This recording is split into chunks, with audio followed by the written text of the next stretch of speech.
વિઠ્ઠલભાઈ એની જે પરંપરા થઈ જયેશને સાચવી રાખી. નિખિલ ડોંગારની વિચાર સાથે આપ સહમત છો?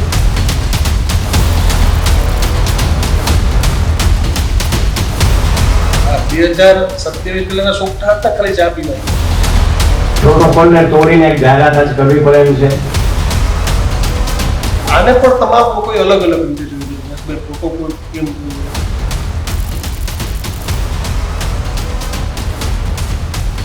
નરેશ પટેલના મતે ગોંડલની હકીકત શું છે?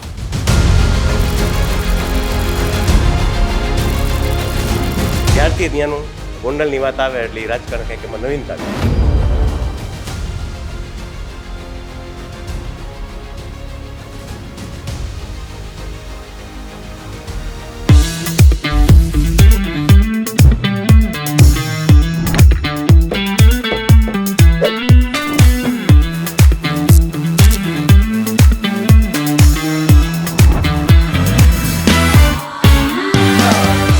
નમસ્કાર. વિશેષ રજૂઆતમાં આજે ખાસ મહેમાન છે જેનું નામ કે જેની ઓળખાણની જરૂર નથી, માત્ર એક શબ્દ, એક ખોડલધામ. એટલે ખોડલધામ આવે એટલે સૌના મુખે એક નામ આવે, નરેશ પટેલ. આજની ચર્ચામાં દીક્ષિત આપણી સાથે નરેશભાઈ પટેલ ખુદ જોડાય છે અને ઘણા બધા વિષયો છે, ઘણા બધા મુદ્દાઓ છે જેને લઈને આજે નરેશભાઈ સાથે ચર્ચા કરીશું. નરેશભાઈ, સ્વાગત છે આપનું. ખૂબ ખૂબ આભાર આપનો. નરેશભાઈ, ચૂંટણી નજીક આવે એટલે બધા એવું કહે કે ભાઈ ખોડલધામ સતત લાઇમલાઇટમાં આવે, નરેશભાઈ લાઇમલાઇટમાં આવે. મારો પહેલો જ સવાલ છે, નથી ચૂંટણી કાંઈ નથી, પણ રાજકોટમાં અચાનક ડેપ્યુટી સીએમ તમારા ઘરે પહોંચ્યા એટલે આ 2027 પહેલાના સોગઠા હતા ખાલી ચા પીવા આવ્યા હતા? ડેપ્યુટી સીએમ અને હર્ષભાઈ એ ઘણા સમયથી આ મિત્રતા અમે બે જાળવી રાખી છે અને ડેપ્યુટી સીએમ એ બન્યા પછી ખોડલધામ પણ આવ્યા હતા. ખોડલધામ આવ્યા ત્યારે એમ કીધું હતું રાજકોટ આવીશ ત્યારે તમારી ઘરે ચા પીવા તો જમવા આવીશ એમ. તો એક આ પ્રસંગ એવો હતો કે ઉદ્ઘાટન હતો ને એની પાસે સમય હશે કે તમારી ઘરે ચા આવીને પી જાય. આનાથી વિશેષ કોઈ વાત નથી. ખોડલધામ પર કે નરેશભાઈના નિવાસ સ્થાન પર કોઈ આવતું હોય નરેશભાઈ તો એ કેમ ચર્ચાનું કેન્દ્ર રહી? હંમેશા એ ચર્ચા અમારી ખોડલધામ કોઈ આવવાનું હોય અથવા કાર્યક્રમ થવાનો હોય એ પહેલા એ ચર્ચાનો એક માહોલ બને, કાર્યક્રમ થયા બાદ ચર્ચાઓ ચાલુ થાય, તમારા નિવાસ સ્થાને કોઈ આવે. તો આનું કારણ શું છે? નરેશભાઈ મને આટલો બધો પ્રેમ છે લોકો? પ્રેમ તો ખરો જ, એમાં કોઈ બે વાત નથી, પણ ખોડલધામ એક બ્રાન્ડ જે ગુજરાતની અંદર બનેલી છે અને હવે ગુજરાતની બહાર ભારતમાં જ્યાં લેવા પાટીદારો વસે છે એને ખોડલધામ એક ઓળખ આપી છે. અને એ ભાગરૂપે આપ જાણો છો એમ લેવા પટેલ સમાજની વસ્તી ખૂબ મોટી આખા ભારતમાં અને ત્યારે ખોડલધામે કાર્યો પણ એવા સારા કર્યા છે અને એ કાર્યોને ધ્યાનમાં રાખીને ખોડલધામનું એક બ્રાન્ડ બન્યું છે અને જ્યારે એ બ્રાન્ડ હોય ત્યારે એ ચર્ચાનો વિષય થવાનો. નરેશભાઈ, સુરતથી એક આખું ભવનગર ચાલુ થયું કે ભાઈ બીજું ખોડલધામ બને છે, તમે સુરત પહોંચો તો એ પત્રકાર પરિષદ થઈ છે. આખી ઘટના શું છે નરેશભાઈ? થોડી મુક્ત મને વાત કરો તો. મેં હમણાં જે વાત કરી કે ખૂબ મોટી બોડી સંખ્યામાં લેવા પાટીદાર સમાજ વસે છે આખા ગુજરાત અને ખાસ કરીને સુરતમાં આખું સૌરાષ્ટ્ર ત્યાં અત્યારે વસી રહ્યું છે. આના ભાગરૂપે શરૂઆતથી જ ખોડલધામે એવો નિર્ણય લેવાનો હતો કે એક ખોડલધામ આવડા મોટા સમાજને પૂરો ન પડે, એક મંદિર પૂરું ન પડે અને ત્યારે એવો નિર્ણય કર્યો હતો કે 4 ઝોન કરી અને 4 ઝોનમાં એક સંસ્થા હોય, એક વ્યવસ્થા હોય, એક માતાજીનું મંદિર હોય. અત્યારે ઉત્તર ગુજરાતમાં આ માતાજીનું મંદિર બની રહ્યું છે, કેમ્પસ બની રહ્યો છે. મધ્ય ગુજરાતમાં પણ શરૂ થવાનું છે ને એવું જ દક્ષિણ ગુજરાતમાં સુરત ખાતે, સુરતની આજુબાજુ કરવાનું જ છે. અને એના ભાગરૂપે સંસ્થા ખૂબ મોટી છે, લોકો જેટલા જોડાયેલા છે સંસ્થામાં બધાય ક્યાંક ને ક્યાંક વ્યવસાય હારે જોડાયેલા છે.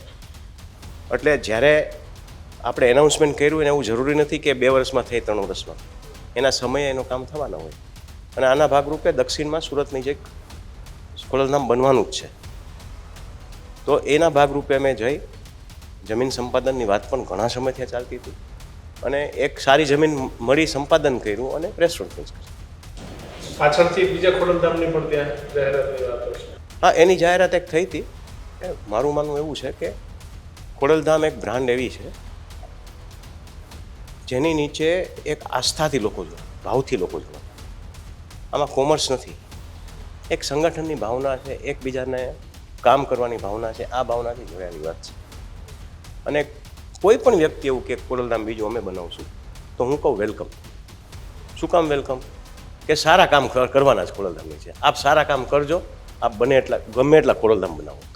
પરેશભાઈ, એવું નહીં, ઘણા બધાનો આશ્રય, માફ કરજો, તમને નથી કીધું, પણ ઘણા બધાનો આશ્રય ખોડલધામની પાછળ રાજકારણ પણ હોય છે કે હું ખોડલધામમાં જાઉં, હું માનું છું. રાજકારણ કરું, હું માનું છું. પછી હું ત્યાંથી ટિકિટ અને પછી ટીવી મીડિયામાં હેડલાઇન્સ બને. આ હેડલાઇન્સ બનાવતા અમને પણ ઘણી વાર દુઃખ થાય કે ભાઈ રાજકીય અખાડો બની. હું માનું છું. અખાડો લોકોના મનથી, લોકો છે ને લેયરમાં હોય. એક ટોપ લેવલની લેયર હોય, એક મિડલ લેવલ અને એક ગ્રાઉન્ડ લેવલ હોય. ગ્રાઉન્ડ લેવલને બધી ખબર છે સાહેબ ખોડલધામ શેના માટે બનેલું છે અને કોના માટે બનેલું છે. અને અમને ચિંતા વધારેમાં વધારે ગ્રાઉન્ડ લેવલની છે. ગ્રાઉન્ડ લેવલને જ્યાં સુધી એમાં પહોંચી શકીને, ગ્રાઉન્ડ લેવલની મદદ કરી શકીને, ગ્રાઉન્ડ લેવલ સાથે સંગઠનમાં જોડાઈ શકી, ત્યાં સુધી અમને બીજો કોઈ વિચાર જ આવતો. પણ 2012, 17, 22 અને હવે 27 છેલ્લે હમણાં તમે એક પ્રેસ કોન્ફરન્સ કરીને એવું કીધું કે ભાઈ હવે મારે રાજનીતિ સાથે જોડાવવું નથી. એટલે સંન્યાસની કે એવી કઈ વાત છે કે ભાઈ રાજકારણ સાથે કોઈ લેવા દેવા નથી? દશાબ્દી મહોત્સવનો કાર્યક્રમ હતો એટલે ત્યારે અમે એનાઉન્સ કરી દશાબ્દી મહોત્સવ કે અમારા 3 દિવસનો કાર્યક્રમ રહેશે. એમાં અમારી તારીખ 21 જાન્યુઆરી હોય દર વર્ષે. એટલે 21 જાન્યુઆરી 2027 માતાજીની પધરામણીને 10 વર્ષ પૂરા થાય છે. એટલે અમે એવો ટ્રસ્ટે નિર્ણય લીધો કે 19, 20 ને 21 આ 3 દિવસનો એક વિશેષ કાર્યક્રમ આપવો છે, મોટો કાર્યક્રમ આપવો છે. કારણ કે લોકો આવીને પણ કહે છે કે ભાઈ 17માં જે કાર્યક્રમ આપ્યો હતો હવે એવો કાર્યક્રમ કેદી આપશો. એટલે એક દશાબ્દી મહોત્સવ થાય તો એક આપણને અનુકૂળ પડે કે મોટો કાર્યક્રમ આપી શકાય. આના ભાગરૂપે આ 10 વર્ષની અંદર એક એવું ખોડલધામનું માળખું ગોઠવાનું છે, એક એવું ડિસેન્ટ્રલાઇઝેશન થયું છે કામનું. લોકોએ ઉપાડી લીધું છે કામ કે મારે જે કામ કરવું પડતું ઘણા લોકો કરવા માંડ્યા છે. સંગઠન હોય, સમાધાન પંચ હોય, શિક્ષણ રિલેટેડ કાંઈ વાત હોય, આરોગ્ય રિલેટેડ વાત હોય, કે લોકોએ ટીમો બનાવીને ઘણું બધું સારું કામ કરી રહ્યા છે. પ્રવાસ પણ કરી રહ્યા છે, જેને પહેલાં હું એક જ પ્રવાસ કરતો. એના ભાગરૂપે મેં એવું કીધું હતું કે હવે મને થોડોક આરામ કરવા દેજો, કારણ કે મારી પાસે નીચે ટીમ છે. કોઈ પણ જાતનું મારે નિષ્ક્રિય રહેવું કે મારું રિટાયરમેન્ટ આવે એ કોઈ બાબત જ નથી. પણ મીડિયામાં આવું ચાલ્યું હતું અને એને મેં ત્યારે પણ સ્પષ્ટ કર્યું હતું કે આ બાબત નથી. બાબત ખાલી એવી છે કે ટીમ બહુ મોટી થઈ ગઈ છે, થોડું વધારે કામ ટીમ કરે તો હું થોડોક આરામ કરવાની વાત છે. એક બીજું નિવેદન પણ મીડિયામાં બહુ ચાલ્યું કે તમે એવું આવીને બોલ્યો તો પ્રોટોકોલ તોડીને જાહેરાત કરું છું કે સંગઠનના પ્રમુખ હવે અનારબેન પટેલ રહે છે. તો આને પણ તમામ લોકોએ અલગ અલગ રીતે જોયું કે હરેશભાઈ પ્રોટોકોલ કેમ બોલ્યો, પોતે પ્રમુખ હતા તો અનારબેનને સંગઠનના પ્રમુખ કેમ બનાવ્યા હતા, એની આખી શું ઘટના છે? અનારબેન છેલ્લા 4 વર્ષથી આ ટ્રસ્ટ સાથે જોડાયેલા છે, ટ્રસ્ટી તરીકે. અને જે દિવસથી જોડાયેલા તે દિવસથી એનામાં એક ઝંખના છે કામ કરતા ટ્રસ્ટ માટે, સમાજ માટે. એ આ 4 વર્ષના દરમિયાન પોતે ખૂબ પ્રવાસ કર્યો અને સંગઠનની પ્રશ્નો, લોકોના પ્રશ્નો, ખાસ કરીને મહિલાઓના પ્રશ્નો એ ખૂબ એને એકઠા કર્યા છે. અને ટ્રસ્ટને હર હંમેશ રજૂઆત કરી છે કે આટલા પ્રશ્નો છે, આમાં સુધારો કરવો પડે એમ છે, અહીંયા આ વિસ્તારમાં આ કરવું પડે એમ છે. આ બધું જોઈ અને મેં સામેથી ટ્રસ્ટી, જે સિનિયર ટ્રસ્ટીઓ છે એની અનારબેનનો અપ્રોચ કર્યો ને પૂછ્યું કે બેન તમે સંગઠન સંભાળી શકશો? અને ત્યારે એને કીધું કે કાંઈ વાંધો નહીં. એટલે અમે બધું કીધું હતું, ખૂબ પ્રવાસ રહેશે, ખૂબ સમય જશે, ખૂબ માથાકૂટ રહેશે, પણ આપણે આ સંભાળો તો સારું. એક આગેવાન મહિલા તરીકે અને સંગઠનમાં ભાગ રહ્યો તમે સારું કામ ઓર્ગેનાઇઝ વેમાં કરી શકશો. નરેશભાઈ, અમારા સુધી તો ખબરો પહોંચે, હકીકત તમારી પાસે હોય. અનારબેનની આ સંગઠનની નિમણૂક પછી વિવાદો શરૂ થઈ ગયા છે, એ વાત સાચી? ઘેરા પ્રત્યાઘાતો તો ક્યાંક સંગઠનમાં પડ્યા છે, ક્યાંય ફરિયાદો અથવા કોઈ મૌખિક રજૂઆતો તમારા સુધી આવી? કોઈ પણ એક્શન હોય ને એનું રિએક્શન હોય, અને આ રિએક્શનને અમે કોઈથી જોતા નથી. એક વસ્તુ ખોડલધામને બહુ ક્લિયર છે, આપણું કામ ચાલુ રાખવું આપણી લીટીમાં ચાલ્યું રહેવું અને જે સાચું હોય એ આપણે કરવું. જ્યારે જ્યારે જરૂરિયાત પડી છે ત્યારે અમે સુધારા પણ કર્યા છે, પણ અમે જે અત્યારે માળખું મારું ગોઠવણું છે એમાં કોઈ સુધારાની જરૂર નથી. લોકોએ ખૂબ પ્રતિસાદ આપ્યો છે અને લોકોએ ખૂબ વેલકમ કર્યું છે. નીચે ક્યાંક યુવાઓ હોય કે ઘણા બધા યુવાનો જે પ્રોગ્રામ સાથે જોડાયેલા હતા તેમ, તો એક આ મુવમેન્ટને ક્યાંક તમારા સુધી પહોંચાડવાનો કે મેસેજ આપવાનો ઘણા બધા લોકોએ પ્રયત્ન કર્યો છે. નરેશભાઈ, અમને આ નથી એવું નારાજ છે. મારી સુધી તો નથી આવ્યું અત્યાર સુધી, પણ હું આપને કહું, એક કુટુંબ પરિવાર હોય ને એમાં પણ એક બાપુજી કાંઈક ઘણીવાર આપણે એક નિર્ણય લેતા હોય તો એક દીકરાને ગમે ને એકને ન ગમે. આ તો બહુ સ્વાભાવિક છે, મનુષ્ય સ્વભાવમાં હોય. પણ એમાં કુટુંબ છોડી ના દેવાનું ને. કુટુંબ છોડી દેવાની વાત તો એ પણ થાય જ છે ને, ઘણા કુટુંબમાં થાય છે. ભાઈ છોડીને વિરોધ જાય છે. તો પછી આવી ઘટના થઈ દુઃખ નથી નરેશભાઈ? પણ આ એક, હું એમ કહું છું, એક આ ઇતિહાસ છે. ખોડલધામ સંસ્થા માટે નહીં, કોઈ પણ સંસ્થા લઈ લ્યો, રાજકારણ લઈ લ્યો, કારખાના લઈ લ્યો, કોર્પોરેટ હાઉસીસ લઈ લ્યો, કુટુંબો લઈ લ્યો, આ એક વ્યવસ્થા છે. એક એક્શનની પાછળ બીજું રિએક્શન આવવાનું, આપણે એને રોકવાની કોશિશ ચોક્કસ કરી સારા લોકોને કે ભાઈ આમાં આવું નથી, આપ સમજો, પણ છતાં એનું મન ન લાગતું હોય તો એ બને, આવું બનતું હોય. નરેશભાઈ, અત્યારે જે સરકાર છે, જે લોકો છે, એમાં અત્યારે પ્રોપર છે, એમને સિસ્ટમ સામે અત્યારે કોઈ વાંધો નથી નરેશભાઈ પર્ટિક્યુલરલી કે ભાઈ કે અત્યારે જે સરકારમાં લોકો છે એની સાથે કંઈ સારું કામ કરી રહી છે સરકાર? સરકારના કામોની જો આપણે વાત કરીએ તો મોટું ડિસ્કશન થાય. એક તો હું એમ કહું કે સારું કામ કરે છે તો એ કંઈ મારું સર્ટિફિકેશન નથી, એટલે હું મારા પદ પ્રમાણે કોઈ પણ જાતની એમાં કોમેન્ટ ન આપી શકું, કારણ કે સરકાર એક પર્ટિક્યુલર રાજકોટ માટે નથી કે મેટોડા માટે નથી, બહુ વિસ્તારથી ફેલાયેલી સરકારો. છતાં પણ મારે મેટોડા માટે નરેશભાઈના મતે રાજકોટ માટે જાણવું તો સરકાર કેવી છે? રાજકોટ અને મેટોડા માટે અમે કહી તો અમારા જેટલા અહીંયા રજૂઆતો છે એ રજૂઆત એસોસિએશન લેવલની હોય કે રાજકોટ લેવલની હોય, અમારા ધારાસભ્યો લેવલની હોય, સરકાર સાંભળે છે અને જેટલા શક્ય હોય એટલા કામ અમે કરાવીએ છીએ. નરેશભાઈ, ખોડલધામથી થોડા પહેલા આવો ને રાજકોટથી નીકળો તો ગોંડલ આવે. ગોંડલ આવે એટલે અત્યારે ગુજરાતની રાજનીતિમાં મિર્ઝાપુર નામના શબ્દનો ઉપયોગ ચાલુ થઈ ગયું. ઘણા બધા યુવાનો ત્યાં પહોંચ્યા પણ ખરી. નરેશ પટેલના મતે ગોંડલની હકીકત શું છે? રાજકીય રીતે વાત કરું, તમામ સામાજિક રાજકીય ખૂબ મોટો પાટીદાર સમાજ, ઉદ્યોગપતિઓ મોટા પ્રમાણમાં ગોંડલમાં લેવા પટેલ સમાજ વર્ષોથી ત્યાં બહુ મોટા બિઝનેસમેન રહી ચૂક્યા છે. માનો કે તેલ એક જમાનાનો, તો મોટામાં મોટો બિઝનેસ લેવા પટેલ સમાજ ત્યાં કરે છે આજની તારીખ. એટલું કહીશ કે ગોંડલની જે પ્રગતિ થવી જોઈએ એ ખૂબ મોટી થઈ છે, ખૂબ મોટી. એની તમે પ્રગતિ જ્યારે આપણે જોઈ ને તો એને હું એવી રીતે મારી આ પર્સનલ વાત છે, કોઈને કદાચ એક્સેપ્ટ થાય ન થાય, પણ જ્યારે રિયલ એસ્ટેટના ભાવ જોઈ ને ત્યારે ખબર પડે કે પ્રગતિ શું કહેવાય. હા, અને ગોંડલની હાઈવેની જો જગ્યાઓના ભાવ અત્યારે સાંભળીને તો આપણે એમ થાય આવડું મોટું ગોંડલ થઈ ગયું. એટલે પ્રગતિ તો થઈ છે. સ્વામિનારાયણ મંદિર ખૂબ મોટું છે, પ્રમુખ સ્વામીની એક આસ્થાનું કેન્દ્ર. સારા સંકુલો છે, અમારા પણ સંકુલો સારા છે.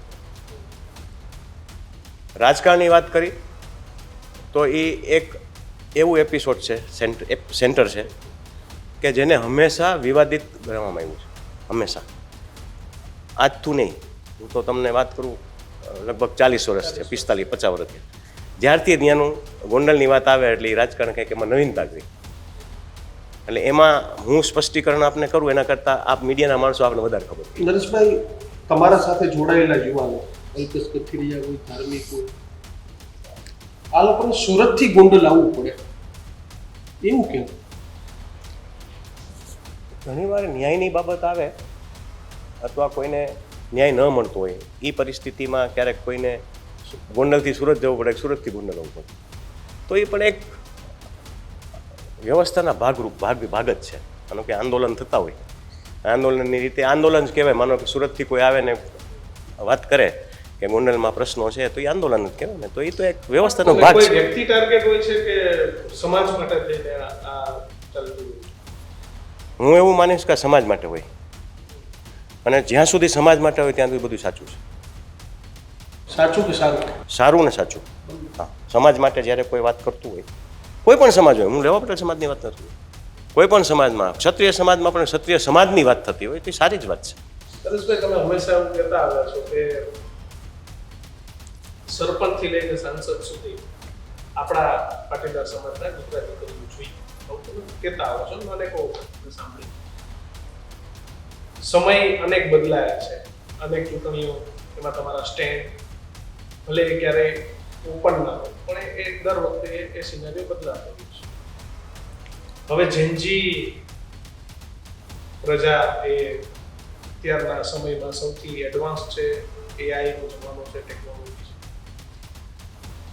તમારું હવે નેક્સ્ટ વિઝન અને સ્ટેન્ડ એ જે નવી જનરેશન છે, જે નવું યુગ છે, એના માટે નરેશભાઈ હવે શું વિચારે? ચલો, સંગઠન બની ગયું, સરસ મજાનું ખોડલધામ બની ગયું, તમે સુરતમાં બનાવશો, એ એક ઇન્ફ્રાસ્ટ્રક્ચર છે, એક ભૌતિક સુવિધા થઈ, પાટણ બાજુ પણ તમે બનાવી રહ્યા છો. પણ નેક્સ્ટ, કારણ કે આપણે સમાજ વ્યવસ્થા એક વિચાર પર ચાલે છે. ભાઈ, આપણી વિચારધારા શું છે? તો કે હિન્દુ પરંપરામાં સમાજમાં લગ્ન થાય, દીકરા ઓળખી, નવો યુગ જેનજી. તો આ બધામાં નરેશ પટેલ શું વિચારે છે? ખરેખર હવે ખોડલધામનું નેક્સ્ટ કામ શું હોવું જોઈએ? ખોડલધામનું હું એમ કહીશ કે અત્યારે મોરાલિટી ખૂબ ડાઉન થતી જાય છે. આ તમે જે પણ ચર્ચા કરી, જેન ઝેડ કે જેનઝી કે એઆઈનો જમાનો, આ બધું તો હજી વધવાનું. જેમ ટેકનોલોજી આવશે એમ ખૂબ આગળ આ બધું, એની સાથે મોરાલિટી ડાઉન થતી જાય છે, અને જીવનમાં ખૂબ પ્રશ્નો આવે છે અત્યારે.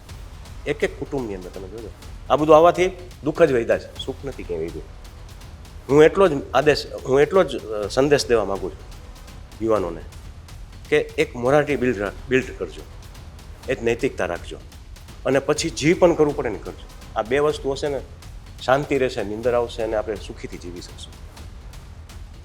પણ એની સાથે એઆઈના જમાનાની અંદર ખોડલધામ હર હંમેશ એવું વિચાર છે યુવાનો માટે કે જેની જ્યાં કેપેસિટી, એના માટે ખોડલધામ હંમેશા કામ કરશે. હા, બિલકુલ. હું એમ કહીશ કે બધા ફિલ્ડની અંદર મેં અત્યારે પણ અમે ઘણી બધી મહેનત કરી છે કે રાજકીય રીતે કોઈને સપોર્ટ જોતો હોય કે ભાઈ, હા, એવું નહીં અમે પ્રચાર કરવા નથી જતા કોઈનો, પણ એમ કોઈ કહે કે ભાઈ મને સરપંચ બનવામાં રસ છે, તો જેટલો અમારો સમાજ હોય એ સમાજને મેં કહી કે ભાઈ, આ ભાઈનું થોડુંક તમે ધ્યાન રાખજો કે ભાઈ આ સરપંચ બને તો સારી વાત છે. એ જ રીતે સરપંચથી સંસદ એટલે કે તમારો એક પોપ્યુલેશનનો અધિકાર હોય. હું એવું નથી કહેતો કે બધા સરપંચને સાંસદ લેવા પડે સમાજમાં, પણ એક પોપ્યુલેશનનો અધિકાર હોય. રાહુલ ગાંધી વાળી વાત કરી, જીતની जिसकी जाति उसकी जिम्मेदारी. નેતાઓ તો ઘણું બધું બોલતા હોય, પણ હું એટલું જ કહીશ કે કોઈ પણ સમાજ હોય એ સમાજને જે પ્રાધાન્ય મળવું જોઈએ મળવું. આ મારો સંદેશ, મારો મેસેજ આટલો જ છે. અને એના ઉપર તમે બિલકુલ અડગ છો? બિલકુલ અલગ છે. પણ ગોંડલ ગયા પણ નિખિલ દોંગા નથી. ટૂંક સમય પહેલા, લગભગ એકાદ વર્ષ પહેલા દિવ્ય ભાસ્કરમાં એન્ટ્રી પણ નિખિલ દોંગા થોડી તમારા પ્રત્યે નારાજગી. કારણ શું નરેશભાઈ? કારણ કે મેં નરેશ પટેલને જોયા છે કે નિખિલ દોંગા જ્યારે જેલમાં હતા ત્યારે એક સંમેલન પણ બોલાવ્યું હતું બધાને ભેગા કરીને, ભાઈ પાટીદાર યુવાન પર સીટો ન થવી જોઈએ. ક્યાં તિરાડ આવી? મને નથી ખબર, બિલકુલ ખબર નહીં.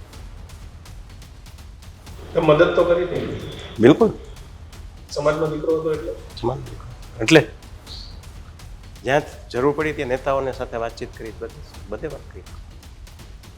ગોંડલનો જે મુદ્દો ચાલે છે, નિખિલ દુંગાના શબ્દો ભલે ડિરેક્ટલી કંઈ ઇન્વોલ્વ નથી થતા, નિર્લિપ રાયની એન્ટ્રીથી તો ફક્ત સોશિયલ મીડિયા પોસ્ટ, ધાર્મિક આવે તો એવું કહે, બાકી બધા આવે તો એવું કહે. તો આખી જે મુવમેન્ટ ચાલી રહી છે એમાં નિખિલ દોંગાની વિચાર સાથે આપ સહમત છો?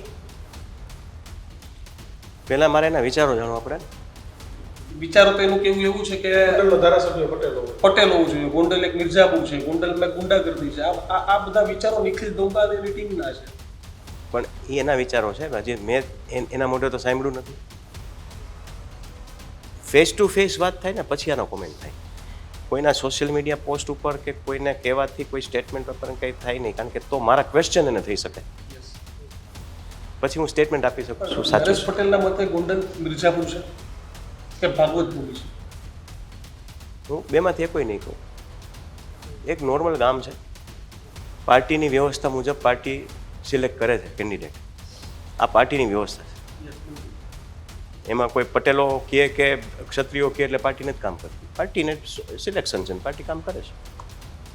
પણ તમારા મતે ગોંડલમાંથી પાટીદાર સમાજના યુવાનને કે પાટીદાર સમાજને ટિકિટ મળવી જોઈએ એવું? પાટીદાર સમાજને ટિકિટ આપી જ હતી ને જીપીપીમાં, ગોરધનભાઈ ઝડફિયાનો બે. હું તો ભાજપની વાત કરું છું. આ ભારતીય જનતા પાર્ટીની વાત એ જ હું તમને કહું છું. ભારતીય જનતા પાર્ટીએ જે સિલેક્શન કરે છે એની રીતે કરે છે. પણ અમારી કોશિશ હોય કેમ પાટીદારને ન મળે, એવી કોશિશ કેમ? મારી માંગણી હોય. હા, માંગણી હોય કેમ ન હોય? નરેશભાઈ, તમે સમાજની વાત કરો છો કે ભાઈ લેવા પટેલ સમાજ, અને દરેક સમાજ પોતપોતાના સમાજની વાત કરે છે અને કરવી પણ. ચૂંટણીઓ આવે ને ત્યારે આ સમાજની વાત ઘણી વખત ઉમેદવારોમાં એકબીજા સમાજને સામસામે કરી દેતા હોય છે. આવા અનુભવો ઘણી વખત જોયા છે આપણે. ભાઈ એ ચૂંટણીની લડાઈ હોય, ચૂંટણી પછી એ સમાજની લડાઈઓ થઈ ગઈ. તો આ બધી વસ્તુઓને તમે કેવી રીતે જોવો છો? ભલે તમે ખોડલધામ, તમારો આસ્પેક્ટ બહુ સાચો, સારો, સરસ હોય છે કે ભાઈ આપણા સમાજનો છે, આમ ટિકિટ મળવી જોઈએ, અને કદાચ મળી જાય પછી અન્ય લોકોને માઠું લાગતું હોય, એને ખોડલધામ ન ગમે, નરેશભાઈ ન ગમે. બહુ સાચી વાત છે અને બહુ દુઃખની વાત છે. અમે તો ઘણી વાર એવી ચર્ચા કરતા કે કોઈને ટિકિટ મળી અને જીતી ગયા તો કે આપણે જીતવાના જ હતા. કોઈ હારી ગયા તો કે ખોડલધામે રહ્યા. આ વાસ્તવિકતા છે, આ સ્વીકારવી જ પડે તમારે. ખોડલધામ કોઈને હરાવવા જાય છે? શું કામ જાય? શું કામ જાય? જીતાડવા જાય, શું કામ જાય? ફેવર કરે, કારણ કે તમે લડાવો. ફેવર કરી, ચોક્કસ કરી. સમાજનો માણસ હોય, પણ બે લેવા પટેલ સમાજના ઊભા હોય, ખોડલધામ કેવી રીતે કહી શકાય આને જીતાડવાનું નહીં? શક્ય જ નથી. એવી વાત આવે રાજકીય નેતાઓમાં કેવું કે નરેશ પટેલના કોટામાંથી ખોડલધામના કોટામાંથી ટિકિટ આવી. ખોટી ત્યાં વાત. કેટલા કોટા સીટ છે? ખોટી વાત છે બધી. ખોટી. કોઈ કોઠા હોય જ નહીં રાજકારણ. કેમ નહીં યાર, રમેશ પિલાડાને કોઈ પણ રાજકીય પાર્ટી સાહેબ એટલું જ વિચારતી હોય કે આ કેન્ડિડેટ જીતશે કે નહીં જીતે. રમેશ પિલાડાની ટિકિટ છે નરેશ પટેલની સીટ ઉપર મળી હતી. આવી ચર્ચા રાજનીતિમાં પણ રમેશભાઈ એકની વાત શું કામ કરો છો? એવી રિક્વેસ્ટ તો હું બધાય પક્ષમાં ઘણા બધા લોકોની મૂકું છું. ભારતીય જનતા પાર્ટીની એક વાત નથી કરતા, હું કોંગ્રેસમાં પણ મૂકું છું અને આપમાં પણ મૂકું છું. બધાને ખબર છે. આપો તો લડશે. હા, ખબર છે. અમે તમને સજેસ્ટ કરી છે આ માણસ બરાબર છે, વ્યવસ્થિત છે, અને આપો ટિકિટ. આટલું કહીએ અમે આપવી ના આપવી ના હોય. અહીંની પાસે નરેશભાઈ, દિલમાં ઈચ્છા કરી રાજકારણ માટે? હતી એક સમયમાં, જમાનામાં, હવે નથી. જરાય નહીં. બિલકુલ નહીં. કેમ નથી? ઘરે આવીને આપી જાય તો? નહીં, હવે નહીં. નરેશભાઈ, એક સવાલ મારા મનમાં, લોકોના મનમાં એટલે એક સતત ઘૂમે છે કે 2022માં બધું ફાઇનલ હતું. પ્રશાંત કિશોરવાળી વાત ફાઇનલ હતી. મેં તો એ સમાચાર બહુ નજીકથી કવર કર્યા છે. રાહુલ ગાંધીને મળી આવી ફાઇનલ, કોંગ્રેસમાં સીએમ પદનો ચહેરો. તો અચાનક ક્યાં બધી અટકી ગઈ વાત? એ વાતને ઘણો સમય થયો, 4 વર્ષ થયા. ઘણો સમય થયો. પણ ક્યાંક ને ક્યાંક એવી પરિસ્થિતિ પેદા થઈ કે આ આપણું કામ નથી. ક્યારેક ઈચ્છા હતી કે સમાજ માટે કંઈક કરવું છે. હતી હતી. ઈચ્છા હોવાનું કારણ શું? ક્યાં એવા પ્રશ્નો આજે પણ તમને પૂછે છે? મનુષ્ય છે ને એ એમ સમજે કે હું કરું ને સાચું કરું, એ પણ તમે ઓકો કરો. મારામાં પણ એ સ્વભાવ છે કે ભાઈ હું કરું ને તો થોડું ઓર્ગેનાઇઝ વેમાં કરી શકું, સારું કરી શકું, તો આ ભાઈથી વધારે બેટર કરી શકું, આવું મારો સ્વભાવ છે. તો મને ત્યારે 4 વર્ષ પહેલાં મને પણ પ્રશાંત એવું કીધું કે you are a good administrator, you can do better things. એટલે એ ઘણી બધા ડિસ્કશન થયા હોય, એની અંદર અમે નિર્ણય લીધો હોય કે ચાલો આપણે એક કોશિશ કરી રાજકારણમાં જઈ શકાય કે ન જઈ શકાય. કોંગ્રેસમાંથી જ્યારે આ વાતચીત ચાલતી હતી ત્યારે ભાજપના નેતાઓ સંપર્ક કરીને કંઈ કહેતા હતા?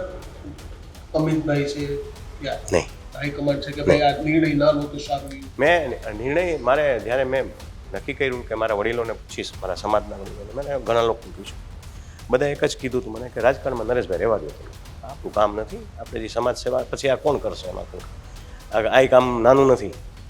અને ત્યારે મારો સંપર્ક લોકો એક ભાજપમાંથી કર્યો હતો કે આપ નિર્ણય શું લેવાના છે. વાત નરેશ પટેલની થઈ, પણ પહેલાના જમાના તો રાજાનો દીકરો રાજા બને, રાજપોષી થાય. નરેશ પટેલ પછી શિવરાજ પટેલ ખોડલધામના પ્રમુખ બને એવી શક્યતાઓ કેટલી? મેં જાહેરમાં સ્પષ્ટ કર્યું છે, શિવરાજ ક્યારેય નહીં બને.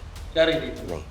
રાજકીય વર્ષો સંભાળશે, કારણ કે વિધાનસભાની ચૂંટણી અને લોકસભાની આવે ત્યારે નામ ચર્ચામાં અમારા પાસે ક્યાંકથી ફોન આવી જાય, ભાઈ શિવરાજ પટેલ રાજકોટથી લોકસભા લડી શકે, જામનગરથી લોકસભા લડી શકે, પોરબંદરથી લોકસભા લડી શકે. એટલે આવી વાત સતત ચર્ચામાં આવે. પછી વિધાનસભા વખતે એવું કે ભાઈ રાજકોટ પશ્ચિમ વાળી બેઠક છે, ત્યાંથી લડી શકે. એટલે અમને બેઠક સાથે કહેવામાં આવે. પિતા અને પુત્રનો એક સંબંધ છે ને, બહુ કોમળ હોય, જોવા જાવ તો ખૂબ કોમળ હોય, અને એને બેલેન્સથી ચર્ચા કરવી ને એ પણ બહુ મહત્ત્વની વાત. ત્યારે હું ઘણીવાર એની આ ચર્ચા કરતો કે તારે સિલેક્શન ઓફ લાઈફ તારે કરવાનું છે. પબ્લિક સેવામાં જવું હોય તો પણ તારે કરવાનું છે ને રાજકારણમાં જવું હોય તો પણ તારે કરવાનું છે. એટલે કુટુંબ હવે નાના થવા માંડ્યા. માનો કે એને હવે મારે એક દીકરો, એને એક દીકરો, એ રીતે કુટુંબ પહેલાં કુટુંબ મોટા હતા કે એક સમાજ સેવા કરે કે એક ધંધો ચલાવે, એવું ચાલતું. હવે એ પણ નથી ચાલતું. સમય ઘણા બધા કપરા આવી ગયા. અત્યારે આપ જુઓ તો ઇન્ડસ્ટ્રીની અંદર અમારે અત્યારે we are facing lot of problem for labour. એમ આવા બધા પ્રશ્નો, એટલે અનેક પ્રશ્નોની વચ્ચે કામ કરવાના થતા હોય ત્યારે એક માણસ પોતે ગાદી સંભાળીને બેસીને મહત્વનું હોય. આવું અમે એને સમજાવેલું છે, પણ છતાંય મેં એના માટે છૂટ રાખી છે કે તને રાજકારણમાં ક્યારે ઈચ્છા થાય તો મને આખી વાત કરીને જજે, અડધી વાત કરીને ન જતો. નરેશભાઈ આપણા પાછા રાજકારણ પર આવી ગયા. આપણે ગોંડલની વાત થઈ ગઈ, રાજકોટની થઈ ગઈ, એનાથી આગળ જઈએ ખોડલધામ જેતપુર આવે. શું જયેશભાઈ સાથેનો પ્રશ્ન નરેશભાઈ, જો તમે એવી વાત કરશો તમારે કાંઈ હતું જ નહીં, પણ ક્યાંક ચિંગારી થઈ હોય તો જ આગ લાગી હોય, શું ઘટના? વિઠ્ઠલભાઈ અને હું ખૂબ નજીકના મિત્રો. અમારે વિઠ્ઠલભાઈને મારે મતભેદ થતા, પણ મનભેદ ન થતા ક્યારેય. એટલે મતભેદો થવાના, હજી પણ થવાના, પણ મારું એટલું જ કહેવું છે કે મનભેદ ન થવા જોઈએ ક્યારેય. હું એમ લેવા પટેલ સમાજના રાજકારણ કે સમાજની વાત નથી કરતો, હું તો આખા સમાજની વાત કરું. એમાં તમે પણ આવી જાઓ, આપણે પણ મતભેદ થાય પણ મનભેદ ન થાય. અત્યારે મનભેદ છે ખરો? હવે નથી, બિલકુલ નથી, અત્યારે મનભેદ નથી બિલકુલ. જયેશભાઈને એવું કેમ લાગ્યું નરેશભાઈ કે નરેશભાઈએ ઇફકોની ચૂંટણીથી થોડી વાત મોટી હતી, ઇફકોની ચૂંટણી સુધી બધું બરાબર હતું, બેલેન્સ હતું, કદાચ મનમાં કંઈક કચવાટ હશે, પણ ઇફકોની ચૂંટણી ઉપર શું થયું કે સીધું જ ટાર્ગેટ થવા લાગ્યું? હું એવું માનું છું કે એક બે સારા લોકો ભેગા મળીને કામ કરતા હોય ને એમાં તિરાડ કેમ પાડવી તો એક ઐતિહાસિક વ્યવસ્થા છે. એ ત્રીજાનું કામ. એ ત્રીજાનું કામ છે. અને ક્યાંક ને ક્યાંક નેગેટિવ પાસાઓ મારા માટે એમને કહેવામાં આવ્યા હશે કે ના આમ કામ કર્યું, કે મારા ટ્રસ્ટીઓએ આમ કર્યું, કે મારા લોકોએ આમ કામ કર્યું, પણ એમાં કાંઈ હકીકત છે નહીં. હકીકતમાં હું તો એમ જ કહીશ કે જયેશભાઈએ જે સાંભળીને એને પોતે એનું રિએક્શન આપ્યું, એ રિએક્શન થોડી તપાસ કરી લેવાની જરૂર હતી. એ પછી સમૂહ લગ્નમાં પણ એક નિવેદન આપ્યું કે ભાઈ રાજનીતિમાં આવવું જોઈએ. આ બધા નિવેદનો જયેશભાઈના અતિશયોક્તિ ભર્યા હતા.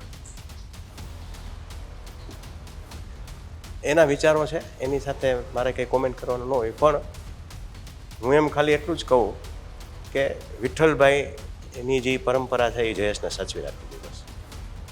તમારા મનમાં આજે પણ જયેશ રાદડિયા માટે શોખ છે? બિલકુલ. વિઠ્ઠલભાઈનો દીકરો એટલે એ આમ મારો જ દીકરો ગણાય, કારણ કે વિઠ્ઠલભાઈ ખૂબ અંગત સંબંધ મારે. તમારા મનમાં કોઈ બિલકુલ નહીં. નરેશભાઈ ખોડલધામના આટલા વર્ષ, એ પહેલા તમારા કાર્યના આટલા વર્ષ, આ નરેશ પટેલનો હવે ગોલ શું છે? તમારો એમ મોટો શું છે? હવે શું કરવું જોઈએ જીવનમાં? કારણ કે દર વખતે ચૂંટણી આવે આમ ચર્ચા રહીએ ચર્ચા, પણ એમ છેલ્લે પાછું કઈ નહીં, નરેશભાઈનું ખોડલધામ બસ એ જ વસ્તુ. તમારો ગોલ શું છે? મારો ગોલ એવો છે કે એક કેન્સર હોસ્પિટલ બની રહી છે, ખૂબ મોટા પાયે બની રહી છે. બીજા ખોડલધામ સિવાયના બીજા 3 પ્રકલ્પો ગુજરાતમાં ચાલવાના છે. એક લંડનમાં પણ એનાઉન્સ કર્યું છે. આ બધા પ્રકલ્પો સારી રીતે ચાલે, સમાજ સેવા થાય અને હોસ્પિટલની અંદર આખા ગુજરાતમાં ક્યાંય સેવા ન મળતા હોય, નો પ્રોફિટ નો લોસ એવી સેવા કરવી છે. આ અમારા ગોલ છે. એ સિવાય પોતાના માટે પોતા માટે સારું વાંચન, થોડો સમય મળે ઝાડવા નીચે બેસીને પત્ની સાથે, બસ આનાથી વિશેષ કંઈ જોતું નથી. ઘણી બધી વાત કિશન નરેશભાઈ કીધી. તારા મગજમાં હજી કોઈ પ્રશ્ન હોય પછી ગાડી બેસીને નથી તો પૂછવું તું આમ અત્યારે 27માં માની લો તમને અથવા પરિવારમાંથી કોઈને પણ કદાચ મોકો આપવામાં આવે તો કયા રાજકીય પક્ષને પસંદ કરશો અત્યારે જે રીતે સમય છે? પણ હું સ્પષ્ટ છું, રાજકારણમાં જવું નથી. પરિવાર તમારો પહેલો પ્રશ્ન હતો ઘરે આવીને આપે તોય મેં ના પાડી. નરેશભાઈ, એક પાત્ર આપણે ભૂલી ગયા 2017માં ખૂબ લાઇમલાઇટમાં હતું હાર્દિક પટેલ. હાર્દિક પટેલના બંને ડિસિઝનો સાચા માનો છો ખોટા માનો છો? 17 પછી કોંગ્રેસમાં જોડાવું અને ત્યારબાદ ભાજપમાં જોડાવું, કે પછી કોંગ્રેસમાં જોડાઈને કોંગ્રેસમાં રહેવાનું હતું ને જો ભાજપમાં જોડાવું હતું તો પેલા ભાજપમાં જોડાઈ જતું? હાર્દિકને પણ ઘણા સલાહકાર છે, હતા અને છે પણ. લડાયક છે એમાં ના પડાય, એ તો ના જ ન પડાય. આજે તો આખું ચિત્ર બદલાઈ ગયું. હા, પણ એટલે હું સલાહકારોની તો વાત કરું. આજે લડાયક લાગે છે તમને? હમણાં તો મળ્યો નથી ને કેટલા વર્ષથી ગયા. નરેશભાઈ, બંને ત્રણેય પક્ષમાં મિત્રો ખરા જ તમારા ભાજપ કોંગ્રેસ? બિલકુલ બિલકુલ ઘણું જગ્યાએ બિલકુલ. એની સાથે ચર્ચાઓ થતી હશે ને? ચર્ચાઓમાં તો કરવી જ પડે. જ્યારે ભેગા થાય ત્યારે ચર્ચાઓ તો રાજકીય રીતે થતી હોય, સામાજિક રીતે થતી. દરેક પક્ષમાં મિત્રો મારા. એક છેલ્લો સવાલ પછી મને ઇન્ટરવ્યુનો વિરામ આપ્યો છે. આપણી વચ્ચે નથી સ્વર્ગસ્થ વિજયભાઈ, પણ વિજયભાઈનું છેલ્લું ઇન્ટરવ્યુ મેં કર્યું હતું સીએમ પદ ઉપરથી દૂર થયા પછી ગાંધીનગર સીએમ બહુમત આવે છે. ઇન્ટરવ્યુ પૂરું થયું ને એ પછી આપણે ઓફ રેકોર્ડ વાત કરી, ઓફ રેકોર્ડ મારે વાત થઈ કે દૂર કેમ અચાનક, એટલે વિજયભાઈએ હું ઈશારો તમારા પર હતો, કારણ કે એ જ સમયે તમે નિખિલ ડોંગા માટેની એ જ સમયગાળામાં સભાઓ પણ બોલાવી હતી, મુવમેન્ટ પણ ચલાવી હતી. આવું કોઈ એવું બન્યું કે ભાઈ રાજકોટના જે સીએમ હતા ને ક્યાંક છેલ્લે સ્ટેમ્પ તમારો લાગી ગયો? હું નથી માનતો. હું નથી માનતા. એ તો સ્વાભાવિક છે કે ટિકિટો એની રીતે પસંદ થતી હોય તો આ તો બહુ મોટો વિષય છે અને તો મુવમેન્ટમાં બિલકુલ કારણ કે તેના પાટીદારોની મુવમેન્ટ તો બની હતી. મુવમેન્ટ તો ઘણીવાર બનેલી છે ને, પણ એવું ક્યારેય નહીં કે આપણે વિજયભાઈને હટાવીને કોઈને બેસાડો, એવું ક્યારેય નહીં. બસભાઈ, છેલ્લો પ્રશ્ન. તમે 10 વર્ષની ઉજવણી કરવા જઈ રહ્યા છો તો એમાં શું સમાજને અને યુવાનોને અને બધાને શું અપીલ કરશો? નાની નાની જે સંસ્થાઓ છે. અચ્છા, એની રૂપરેખા પણ શું હશે? રૂપરેખામાં 1008 કુંડી યજ્ઞ છે, જે 3 દિવસ ચાલવાનો છે. સાથે એક મહારાસ કરવા જઈ રહ્યા છીએ 20 તારીખે સાંજે. લગભગ 4 વાગે શરૂ થાય રાસ, તો 7 વાગ્યા સુધી રાસ, કારણ કે વિન્ટર હશે એટલે વાંધો ન આવે. પણ મહારાસ એટલે એક રેકોર્ડ બને એવો મહારાસ કરવા જઈ રહ્યા છે યુવાન યુવતીઓનો. અને 21 તારીખે મહાઆરતી અને ધર્મસભા, આની રૂપરેખા છે. 3 દિવસે 3 ટાઈમનું જમવાનું છે. અને મુખ્ય સંદેશ એ છે, સંગઠિત રહેજો, એકબીજાના કામમાં આવજો અને નૈતિકતા રાખજો, મોરાલિટી રાખજો. આ મુખ્ય સંદેશ. કેટલા લોકો જોડાઈ છે?